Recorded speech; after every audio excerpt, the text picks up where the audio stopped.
Today I'm going to make my key activity. I chose an apology, and I'm going to talk about life as a free choice in people that have any kind of mental disorder. So I'm going to start. At first, I think that as we don't decide the conditions in which we arrive to our own life, this being by any kind of physical or context situation, at least we should be able to decide when we want to continue within or when do we don't want to continue with it. I would also like to talk about what Aristotle said about this. He was against suicide, but I'm going to try to explain how I relate his theory with my point of view. He talked that for a human being a substance, there were four elements. I'm going to talk about the third one or second one, which is efficiency. He talked that when this element wasn't present, the human being wasn't a human being, because for being, he needed to have these elements present. And if you have, I don't know, I'm going to give an example, borderline, and you feel like you can be day by day with yourself, like having stability every day is basically a fight, not only with you, but also with your environment. Are you still efficient for yourself? Are you still efficient for the place that you live in?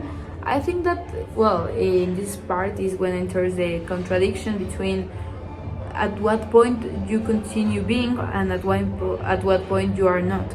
Of course that you can decide to give a different path to your own life, but I think that making this decision, it's a decision, it's not mandatory. And I chose this topic because I think that, I know really close cases that have a mental disorder. The closest one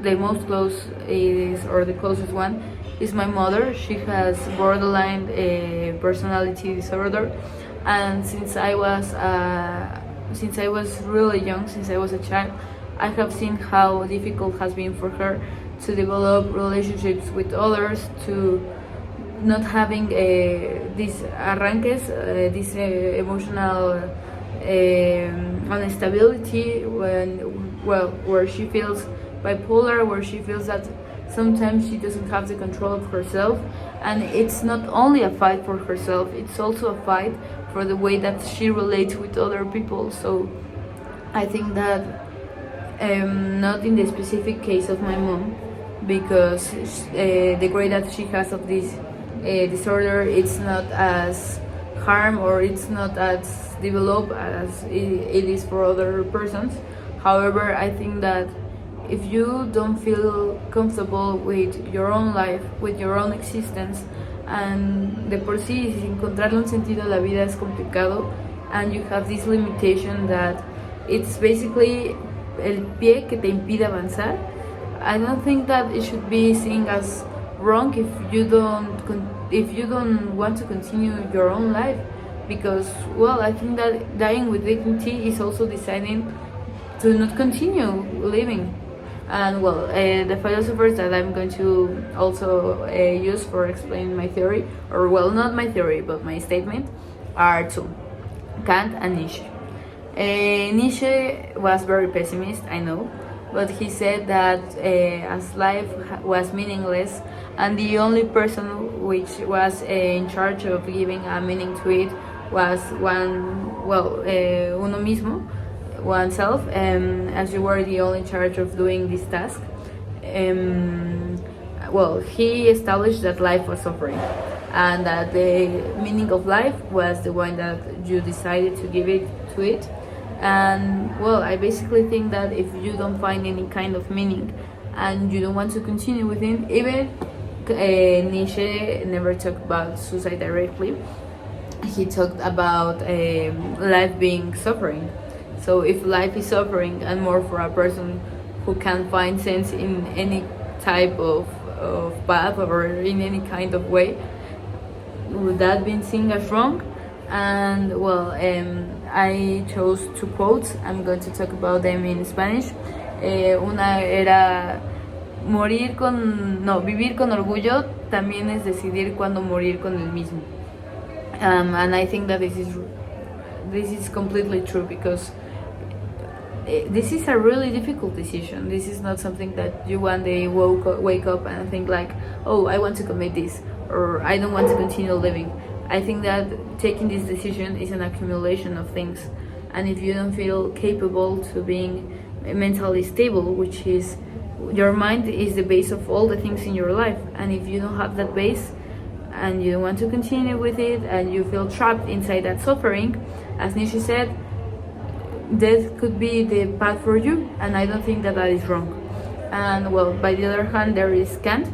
I think that Kant would be against me because he was fully against the human being deciding to not continue with his own life, because he talked about how he was in debt with society and how important was that throughout morality we form our own ethics and we decide the way that we want to develop in the world that we live in. But I think that we are not in debt in any kind of way to the society. I think that we can make our aportaciones if we feel capable of doing it, if we have been in the conditions for doing it. But a person that has had it all throughout his own life has not the same responsibility, social responsibility, as a person that doesn't feel capable for continue doing it. So, well, I wanted to talk about this point, about how I don't think that there is a moral responsibility, or why this could be morally seen as wrong. And in conclusion, I think that the persons who have any kind, or well, the people that have any kind of mental disorder are should not be seen as wrong if they don't want to continue with their own life, because euthanasia and those methodics aren't available and aren't affordable for all. And at the end, life should be, in theory, when it's in terms of your own life and your own freedom, because well, your freedom ends when you put in risk the freedom of the others. But I think that if you're not putting in risk the freedom of other people, if you have really thought about this decision, if there are mental and physical limitations that don't let you continue with your life, not deciding to continue with him shouldn't be an obligation, should be a free choice election. Thank you.